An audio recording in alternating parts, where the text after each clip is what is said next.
Boa noite. Está no ar mais um programa Missão Educar e nós estamos com uma missão hoje que realmente é importantíssima, viu, cara, colega Ana Maria? Nós vamos falar sobre É. a Constituição brasileira. Nós estamos trazendo um convidado muitíssimo especial, mas eu gostaria que você desse as suas boas-vindas. Afinal de contas, faz tempo que nós nos encontramos no mesmo programa, hein? Puxa vida, né? Nós estamos brincando de gato e rato. Boa É. noite, internautas. Sejam todos bem-vindos ao programa. E realmente nós estamos nos desencontrando, mas hoje, olha que Bom, surpresa boa, mas né? também E por um puderas, tema tão né? importante. A Ana Maria acaba de ser promovida no Rotary 4420 aqui de Santo André como a futura presidente. Então, realmente, a gente está muito orgulhoso disso, Ana. Parabéns. É uma tarefa que não é fácil, mas você pode contar com a gente no que for preciso Ah, lá. claro, já estou contando. Para os Já estou contando. jantares, para Sim, as claro. festas. São vários projetos que a gente vai estar passando e realmente a gente vai precisar contar com a presença das pessoas, né? Claro, claro, estaremos lá. Bom, mas hoje nós vamos falar novamente aqui com o príncipe Luiz Felipe Orles de Bragança, que é cientista político, empresário formado pela Universidade de Stanford, nos Estados Unidos, e um grande empreendedor, além de autor também do livro Por que o Brasil é um país que não dá certo, mas dessa vez nós vamos pegar ele por outro caminho, né? Sim. Nós vamos perguntar para ele, começar perguntando para ele, Luiz Felipe, por que você fala, e por que você insiste tanto nessa questão de uma nova Constituição brasileira? Bom, primeiramente, muito obrigado, muito boa noite a todos. Olha, a questão da Constituição ela é fundamental, ela é que baliza tudo que a gente pode e não pode fazer. Ela baliza que tipo de governo a gente vai ter e que tipo de modelo econômico a gente vai se permitir. Então, a nossa Constituição atual, ela não permite que governos representativos, de fato, surjam, que estão em sintonia com a nossa sociedade, e ela permite que políticas econômicas muito interventoras sejam adotadas com muita amplitude e com muita profundidade. Então, a combinação dessas duas coisas gera muita estabilidade política. Qual é a função de uma Constituição? Primeiro é representar a comunidade de base, representar essa comunidade brasileira que existe, que a revelia da Constituição e dos poderes constituídos, ela se denomina brasileira e tem honra e tem orgulho de ser brasileira. Então, essa sociedade existe, essa comunidade é muito forte. No entanto, a organização é tal que ela se coloca como a detentora de toda a força e não permite que essa sociedade seja representada e, muito pelo contrário, intervém nessa sociedade com muita frequência. Então, isso não é condizente com o que se observa em países desenvolvidos. Países desenvolvidos, os modelos constitucionais permitem que a sociedade seja representada de fato, ela tem interferência direta e através de seus representantes, e há mecanismos regulados para as duas coisas, e também ela premeia as ações, as atividades da sociedade. É assim que os países do primeiro mundo olham qual é a função da sociedade neste conceito. Né? Qual que é o conceito de pátria, o conceito de país? Temos terra, povo, capacidade de geração de dinheiro, de capital, e uma organização de Estado que permite que isso flua de uma maneira natural. Então, no Brasil, nós não temos isso. Temos uma interferência muito grande da Constituição e que não permite que a gente retenha aí o capital que a gente gera, que o povo gera trabalhando na nossa terra. Então, essa aqui resumindo aqui, a grosso modo, qual é o problema. Ana, você que, claro, como professora, diretora de uma escola, advogado e tudo mais, que você concorda com essa posição do Luiz Felipe, que a nossa Constituição, de uma certa forma, trava o desenvolvimento do país? Olha, acho que pelo que nós estamos vendo, né, a realidade do nosso país é bem isso mesmo. Porque, em suma, a Constituição, na realidade, ela é uma forma boa, né? Mas há tantas modificações, aí vão ocorrendo tantas, desde 88 até agora, foram ocorrendo tantas modificações, que eu acho que isso que começou a dar esses problemas todos que a gente vivencia, né? É a tal das emendas, né? Tem tanta emenda que virou uma colcha de retalho. Agora, Luiz Felipe, você falou da Constituição, do que você colocou agora, mas nossa Constituição é baseada em quê? Em alguma outra Constituição? Qual é a base? Ela se fundamentou em que base? Porque em 88 teve né, teve aquele movimento todo, e as pessoas foram para as ruas, reivindicaram várias coisas. Eu sempre ouvi falar que a Constituição ela é boa, se ela fosse realmente aplicada. O senhor defende isso também ou acha que haveria mudanças mesmo? Tem que haver mudanças? Tem que haver, porque ao menos o intento, existe um intento escrito, o intento é positivo. Nada que está na Constituição é destrutivo, ao menos na leitura, né? Supostamente é construtivo. Agora, o que influenciou essa Constituição? Ela foi influenciada por grupos de interesse. As outras constituições do Brasil, né, ao menos as da República, foram influenciadas por outros países, foram cópias de outros países, né? Então, essa de 88, ela não foi necessariamente cópia dos outros países, ela foi baseada numa teoria da dependência, que o país ele é um país em subdesenvolvimento, precisa se fechar para ele poder explorar a si próprio e não cair nas mãos aí dos interesses externos. Então, eu tenho esse ponto. Mas existe a influência aí de grandes grupos de interesse políticos e econômicos internos. Então, ela é uma coxa de retalho de interesse.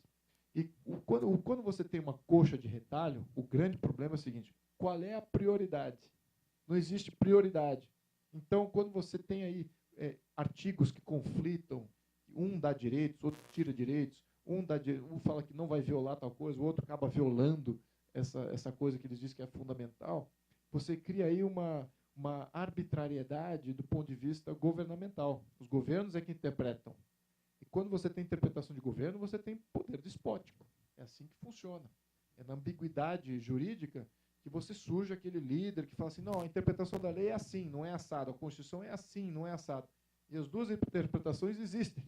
Então, temos que ter uma Constituição mais clara, mais nítida, mais enxuta também. Muito mais enxuta. Não pode fazer tudo, temos que priorizar. E a função do Estado aqui, a função primordial do Estado, sem o qual não existe Estado, chama-se estabilidade política. Temos que fomentar a estabilidade política. Então, como é que a gente faz isso? Como é que a gente faz a estabilidade política? Então, você tem que fragmentar o máximo possível o poder do próprio Estado. O Estado não pode ter tanto poder assim. Não pode estar interferindo sempre em todos os aspectos, estar fazendo tudo para todo mundo, tendo que entregar educação de altíssima qualidade no meio da selva, botar lá um centro de pesquisa e educação e saúde num lugar que absolutamente não tem demanda para isso. Mas o Estado hoje do Brasil pode fazer isso, e, aliás, ele tem que fazer isso. Isso não é condizente com um Estado que vai criar estabilidade a longo prazo. Ele vai criar, sim, grandes custos a curto prazo. Então, a gente tem que sair dessa dinâmica, né? E entender que o Estado não pode fazer tudo, que a sociedade ela precisa fazer, ela precisa liderar localmente, e isso também a Constituição atual ela não deixa, ela não permite essa liderança extra-governo surgir. Então, a gente precisa entender que a gente tem um contexto de Estado social, que é o primordial, isso aqui, é entender o tipo de Constituição que a gente tem. A Constituição de Estado social, ela coloca o Estado acima de tudo. O Estado é o soberano. E logo abaixo do Estado são as classes sociais. E, no último ponto, a base dessa estrutura de poder é o indivíduo que obedece aos outros dois. Então, você tem classes sociais que são constituídas, elas têm mais direitos do que o indivíduo. Então, elas podem violar direito de ir e vir, podem fechar a rua, e você, como indivíduo, está privado do seu direito de ir e vir. Elas podem invadir sua propriedade, e você, como indivíduo, está privado do uso da sua propriedade, porque uma classe social tomou conta. E aí cabe ao Estado julgar quem é que vai levar o júdice. Vai ser o indivíduo ou vai ser a classe social? Num Estado liberal, que seria uma Constituição mais enxuta, em que o Estado é focado em justiça, segurança nacional e ordem pública, o soberano é o indivíduo, é a comunidade, é o indivíduo. Em segundo plano, é uma classe social que se constitui, e, em último estágio, é o Estado que serve esses dois. Então, você não tem... Está invertida essa pirâmide? Está totalmente invertida. E como nós chegamos nesse nível? Como é que nós chegamos? E o que fazermos para O que o indivíduo pode fazer para conseguir alterar essa situação, mudar isso? Olha, infelizmente, a gente não tem uma eleição para uma nova Constituição. Não é uma coisa que você faz. Aliás, é até bom que não tenha. Ah, sim. Né? Porque senão já teriam chamado essa eleição aí, a gente não sabe o que está permeando a cabeça dos futuros constituintes. Não é coisa boa, imagino, porque a gente ainda tem que se livrar do ranço do século XX. O ranço do século XX foi aonde o Estado Social foi criado e aonde ele morreu, para os países desenvolvidos. Mas para os países subdesenvolvidos, o Estado Social ainda está aí super forte e super atuante. Vamos lembrar que temos aí 200 países no mundo, né? Claro que tem mais do que isso, mas os números aí que tem da ONU, que a ONU considera relevantes, são 200 países, dos quais 20 a 25 são países desenvolvidos, com IDH bem alto, quase zero de pobreza. Então, 10% dos países do mundo são considerados países desenvolvidos. Nós não somos parte desses 20 países, tá? Apesar de ser um país riquíssimo. Então, nós somos parte do resto. Nós lideramos nós somos cabeça da sardinha e não o rabo de tubarão em termos de desenvolvimento. Então, nós somos aí a cabeça da sardinha. Quem é a cabeça da sardinha? Brasil, Rússia, Índia, China e África do Sul. Os BRICS. Os BRICS. Esses BRICS têm o mesmo modelo constitucional. O mesmo modelo que coloca o Estado como preponderante, e ele que faz tudo. Exatamente. Ele que determina o que você pode fazer. O direito à propriedade é relativo, é função social da propriedade, e o Estado é que julga o que é função social. Então, você tem aí alguns... qual é o entrave que eu diria que nós temos agora? É o entrave de ideias. Porque se a gente entender que o que nos levou a abraçar esse modelo foi as ideias que circulavam dentro da Constituinte de 88, e que eram ideias antigas, e que já eram antigas de 88, que a Europa já estava dizendo tchau e bênção, não vamos mais fazer isso, já foram abandonados na Alemanha, na França, no pós-guerra, e nós ali no final do século estávamos ainda abraçando aqueles conceitos de assistencialismo, e aí tem o que eu mencionei anteriormente, numa outra conversa, que era aquela teoria da dependência, né, que os países subdesenvolvidos são dependentes do centro. Aí, toda vez que o centro explora os recursos naturais da periferia, que somos nós, interrompe-se a maturação, né, que aí é a teoria da modernização, a maturação natural econômica desse país, né, que seria o ciclo natural de uma evolução econômica, passa pela agricultura, depois tem a industrialização, depois vem o comércio e serviços, né, e com isso tecnologias, etc., vão sendo abordadas. Então, a teoria da dependência diz que os países desenvolvidos interferem nessa evolução, modelo.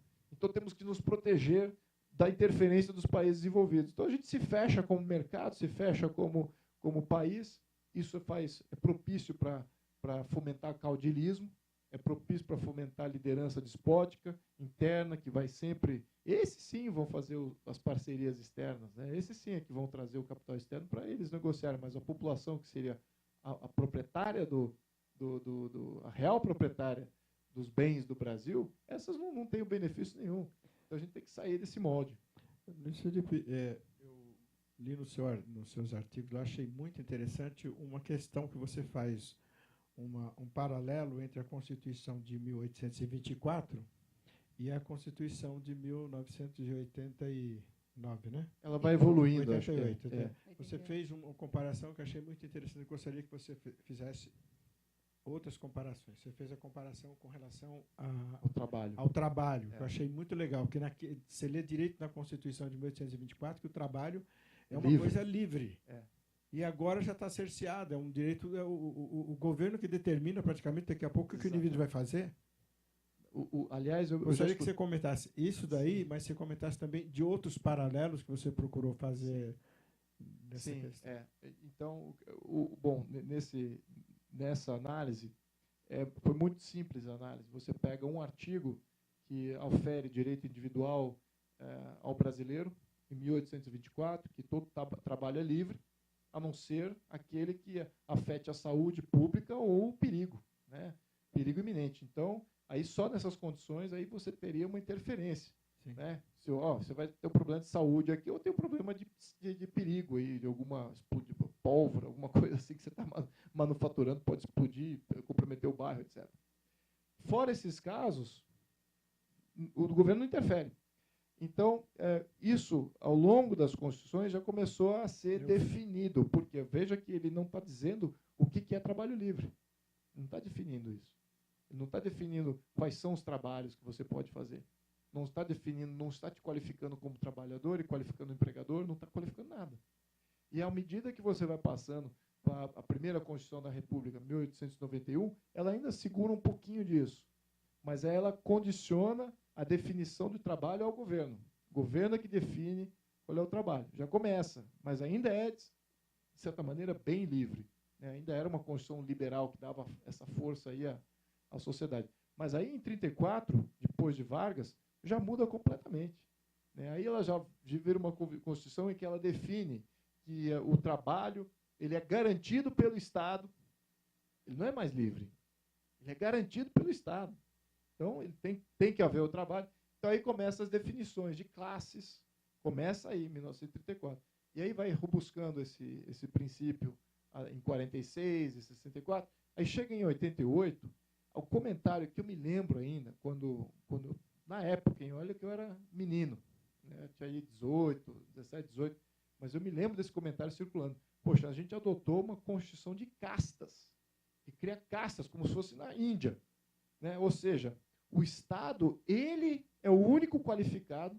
Você pode exercer qualquer trabalho, contanto que seja legal, definido em lei. Esse trabalho seja definido em lei. Se ele não é definido em lei, você não pode fazer o trabalho. Não só isso. Você só pode fazer um trabalho se você está qualificado para exercer o seu trabalho. E quem é que julga se você é qualificado ou não? O governo, o Estado, o burocrata, é o governo de Estado, o governo da prefeitura, o governo federal. Então, você e o teu empregador não podem negociar livremente. Essa que é a grande interpretação aqui. Então, essa que é a interpretação vigente de hoje. É por isso que disso aí surge uma justiça trabalhista, que vai interpretar se aquilo foi justo, se as condições são justas, etc. Aí surge uma série de regulamentações em função disso. Né? Não só a regulamentação trabalhista, que vem em função disso, já tinha, né? Mas ela busca muito mais o nível de regulamentação. E entra também na regulamentação das SA, das companhias, que tipo de companhias, qual é a qualificação, o KNAI da companhia, se pode, não pode, está exercendo tal função. Então, aí você trava o sistema. Você trava o sistema de livre emprego. Você trava o sistema de negociação livre entre o empregador e o empregado. Você trava o sistema de que tipo de trabalho que um futuro investidor, um empreendedor, pode construir para si próprio. Um investidor externo, até mesmo interno, que seja grande, queira desenvolver uma indústria, somente se aprovada, ou ter uma concessão, ou ter uma licença de Estado em algum nível. Então, ali você já travou completamente a iniciativa privada. Deixou de ter iniciativa privada só neste artigo. Não, então, é que algumas coisas realmente se tornam difíceis, né? Hoje em dia já existem pessoas olhando para isso de uma forma diferenciada. Mesmo com relação às leis trabalhistas, né? Hoje nós já temos pessoas com estudos e tentando mudar essa situação da Constituição, né? Sim, mas olha, o pouco que foi aludido aí, essas reformas que o Temer falou que fez, não fez nada. Essa reforma trabalhista não foi praticamente nada. Ainda temos aí uma justiça trabalhista magnânima, muito interventora. Temos leis trabalhistas ainda que são extremamente... Bom, elas existem, então só o fato delas existirem já é um problema. Tá? Isso não é bom.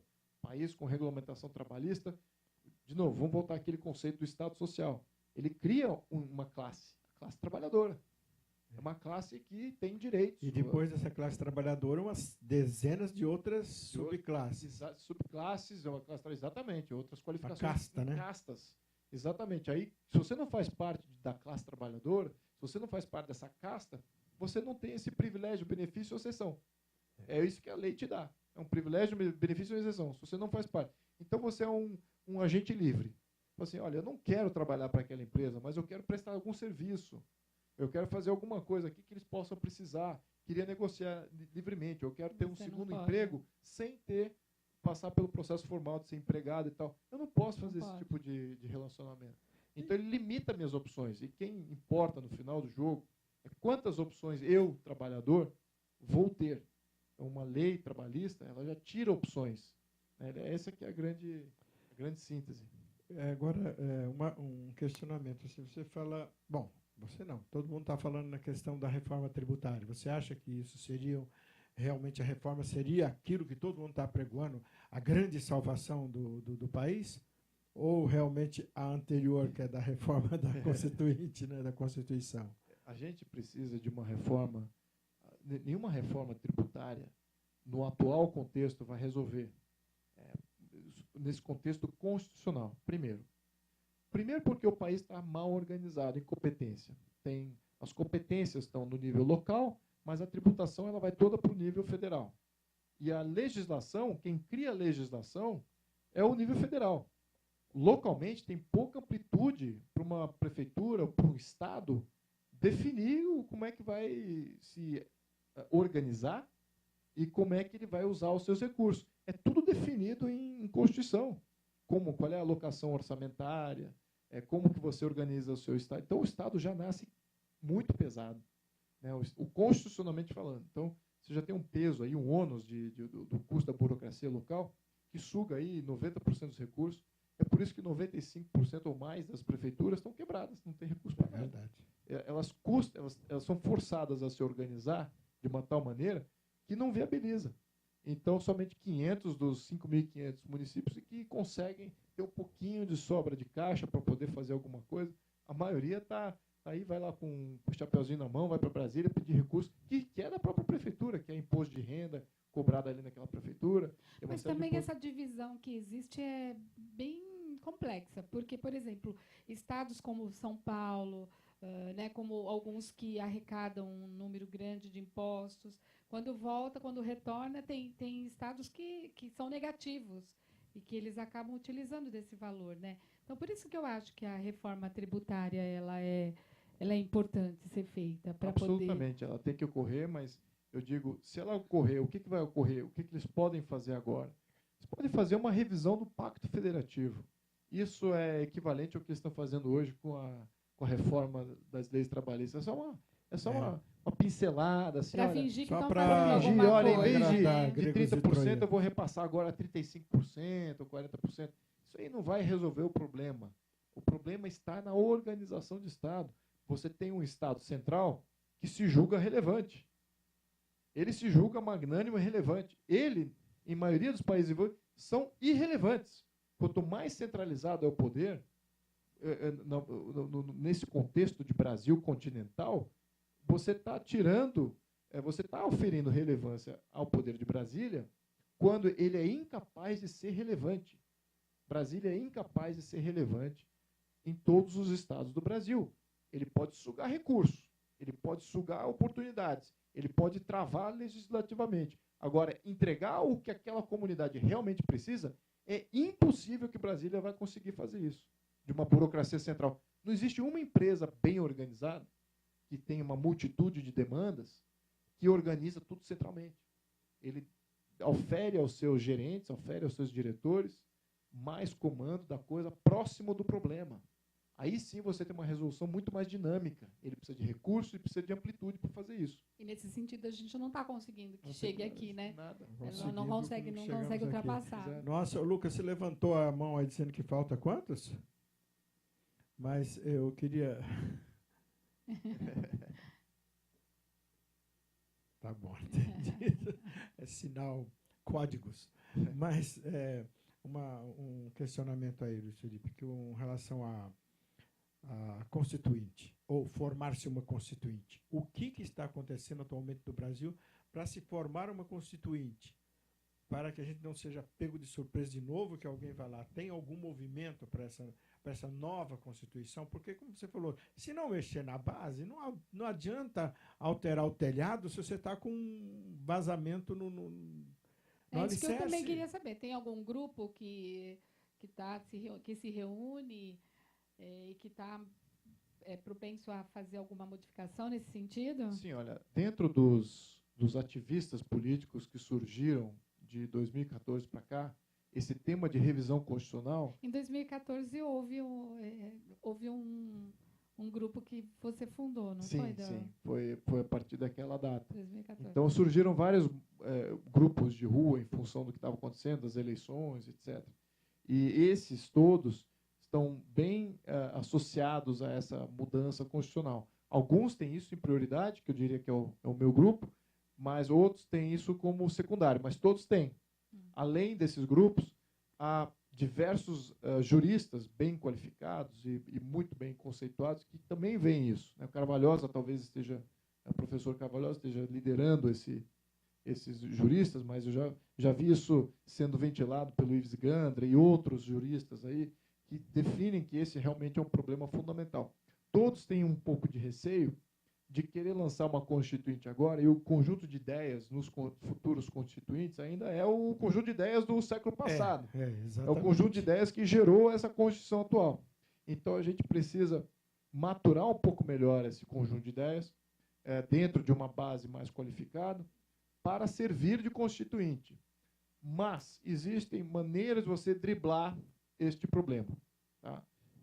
Primeiro, se você tem um presidente eleito com esta missão e com uma Constituição já feita, já pré-elaborada, ele pode muito bem jogar isso a referendo popular. Eu acho que a próxima Constituição tem que ir a referendo popular. Isso que eu ia perguntar para você. Tem que ir a referendo popular. Isso é sine qua non. Então, um próximo presidente pode fazer isso. E uma constituinte, o que ela pode fazer já que vai ter um referendo popular de um documento pré-estabelecido, o que ela pode fazer? Ela pode julgar ou ver como é que vai ser os artigos transitórios, como é que você muda da de 88 para essa nova e em quanto tempo? Como você faz a mudança e em quanto tempo? Então, aí você sim dá um pouquinho de jurisprudência a essa constituinte, mas ela tem que ser independente, ela não pode ser feita com o atual quadro ou mesmo até um quadro futuro de pessoas eleitas, né, para o Congresso. Então, temos que fazer uma coisa independente e que esses que sejam eleitos para constituinte não venham a ocupar cargo público ou eleito ou como na burocracia. Então, isso é fundamental. Eu achei interessante que eu ia perguntar sobre o referendo popular. Esse referendo popular também não teria uma característica da população participar dessa constituinte? Não a população, mas se organizar em grupos e dar contribuições? Sim, o que pode Por exemplo, o seu grupo, outros grupos menores poderiam ser formados. Sim, mas eu acho que assim, a interferência na letra da Constituição ela é muito complexa. Porque você precisa entender um pouquinho de organização de Estado, direito constitucional, uma série de conjuntos de conceitos que precisam estar refletidos em Constituição, e já existe um jeito de operar a máquina que tem que ainda ser refletido para você não romper total a máquina, não conseguir trabalhar. Então, você tem que ter aí uma coisa que seja factível. E aí, só pessoas qualificadas, entendendo como é que funciona e fazendo essa alteração. Que não estão vinculados ao governo e nem à política. Exatamente. Quer dizer, não à política. Exato. Aí tem uma certa isenção ideológica, né? Isso aqui é o fundamental, porque o Estado atual, ele é fundado sobre ideologia. Ele é fundado sobre uma ideologia. Ele é fundado sobre a ideologia de que o Estado é o virtuoso, é o preponderante, ele que tem que ter força. Em uma Constituição liberal, ele até permite que pessoas que têm essa ideologia surjam no poder público. Vamos lembrar, a Suécia não é um Estado social organizado como o Brasil, mas lá surgiram governos socialistas. A França, idem. Então, a Espanha também. Então, neste contexto, o Estado liberal dá mais amplitude. Agora, no Estado social, que é o nosso atual Estado, nossa atual Constituição, ele não dá amplitude para você ter um liberal subindo no poder, ou um conservador subindo no poder. É somente aquele que vai usar o Estado para fazer aqueles planos mirabolantes lá de Brasília. Esse é o que acaba vencendo todas as eleições, esse é o que está sempre aí despontando como as nossas lideranças políticas. E é isso que dá instabilidade política para o Brasil. E nós temos agora algum líder assim apontando que poderia ser assim, como que eu poderia te dizer, que visse que ele tem essa característica de tentar mudar essa situação? Olha, eu acho que Constituição? Eu acho que, assim, especificamente nesse tema constitucional, eu não tenho escutado disso de nenhum presidenciável. Talvez um ou outro já estejam falando disso. Tá? Eu vou dar meu voto àquele presidenciável que falar sobre isso e que queira fazer isso e colocar como missão dele a mudança de Estado. Esse vai ter meu voto.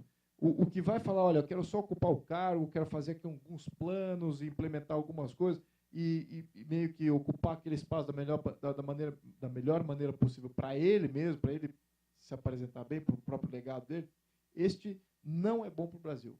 Este não vai mudar o Brasil, não vai mudar o nosso Estado, esse não terá meu voto, muito pelo contrário, eu vou fazer ativismo contra. Então, temos que entender que é fundamental nessas eleições a gente ter essa consciência. Já deram um sinal de término aí, é isso, Lucas?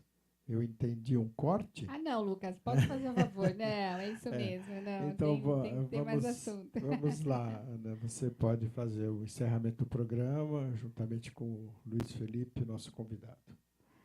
Tem. Tem ainda 10 minutos. Tem 10 minutos, então tem muito chão para... Agora pode caprichar com o Luiz Felipe aí, sua pergunta. Então, eu gostaria que, se tem algum tema, algum ponto que nós não tratamos aqui, pelo seu conhecimento, se você gostaria de estar falando para os nossos internautas, né, para as pessoas que estão assistindo o nosso programa, porque realmente precisa ter um conhecimento muito profundo, né? Ser um estudioso, no caso, ter essa formação. E eu vejo que o senhor tem. Então, gostaria que o senhor falasse alguma coisa para os nossos internautas que estão assistindo. Bom, obrigado. Olha, o meu ativismo ele surge de algo realizável. Isso, tudo que eu estou falando, está ao nosso alcance. Ele está ao nosso alcance. Ele está para acontecer na nossa geração. Isso não é uma coisa completamente fora do que a gente pode realizar como geração. Isso é realizável. Em função disso, eu dedico boa parte do meu tempo, recursos, e tenho feito livre, palestra, etc. Tudo isso é para conscientização. Eu acho que essa que tem sido a minha missão. Mas aí a conscientização, ela precisa, o outro lado, eu gostaria de ver o outro lado agindo também. Não é só ficar consciente e ficar em casa, poxa, agora estou consciente que tem um problema, estou consciente, eu estou aqui pensando. As suas palestras você vai temos que agir. São para alunos de universidade, toda a gama. Então, porque o que eu noto, o que eu sinto assim, é que o Brasil é um país meio apático para se envolver na política. No momento que eles tiraram o ASPB, o que você queria mais? Retirou a possibilidade dos nossos jovens pensarem. Quando começa alguma coisa a falar de política, eles saem fora. Não querem saber. Né? Então, mas você tem tido essa experiência assim, se eles caem fora? Porque agora com o BNCC, que saiu o BNCC, e o BNCC do ensino fundamental, está fora de novo. Está fora a filosofia, está fora... Bom, mas eu quero ver que não está com matéria. Então, isso não... A filosofia é uma característica para pensar. O SPB é da consciência política. Olha, eu tenho tido diversas experiências aí. Claro que eu tenho tido mais contato com a realidade aqui de São Paulo, do estado de São Paulo, e com juventude, né, crianças e também alguns universitários. E você nota aí tem de tudo. Você tem escolas de ensino fundamental, que você tem muitas crianças já conscientes, querendo mais, querendo saber mais, e você vai em algumas universidades que ali realmente estão nesse nível, estão apáticos, céticos, estão querendo talvez escutar um contraponto mais para entretenimento e não para se engajar politicamente, e vice-versa. Eu já fui em universidades que tinha ali um povo engajado, uma base estudantil, e aí, de fato, eu acho que onde que está a variável? É os professores. Eu acho que os professores são as lideranças aos quais eu gostaria de tocar agora nesse momento, porque eles são de fato relevantes. Eu agora sou pai, eu vejo o quão importante é a influência de um adulto na vida de uma criança, na orientação, como servir como guia, e muitos desses professores estão adquirindo essa consciência. Então, eu até acredito que tenhamos aí um quadro professoral que vai refletir essas novas ideias e que vai abandonar as ideias antigas do século XX, que criaram todo esse problema que a gente vive hoje. E eu espero estar contribuindo para eles também, porque eles conseguem, com uma amplitude muito maior que a minha, né, falar com uma base muito maior, rápido, e isso dá um certo mais, como é que diz, uma capilaridade muito maior. Então, isso, porque eles estão lá no dia a dia, né? Estão no Eles dia a têm dia, condições de... tem horas de convivência ali, confiança dos estudantes. Sim. Então, uma palestra lá pode, talvez, iniciar um debate. Você já fez palestra na USP?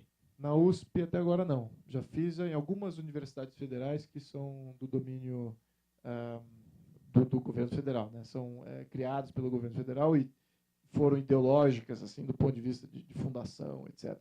Mas, então, eu tenho... acho que como eu estou falando de organização de Estado e de Constituição, isso eu estou transferindo aqui conceitos universais que dão certo.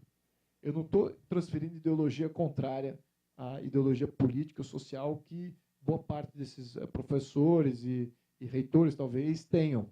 Então, eu entro aqui no contexto de organização de Estado, que, às vezes, não fere demais o que eles têm ali para dizer. Então, eu tenho tido uma boa receptividade. E o que está faltando para a gente é essa organização, né? É exatamente isso. Se for... É um novo jogo. Pode fazer. Bom, nós estamos terminando o nosso programa, né? Quero agradecer a todas as pessoas que estão aqui com a gente, agradecer também ao... Obrigado, boa noite. Né, ao príncipe. E agora é você. Realmente, vou te falar.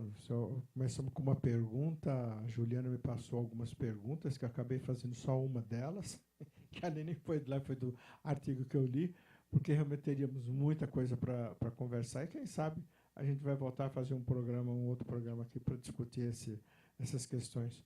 Muito obrigado pela sua presença, Luiz Felipe. Foi muito legal, foi muito proveitosa. E boa noite, né? Boa noite aos nossos teleinternautas. E até a próxima segunda-feira. Até a próxima segunda.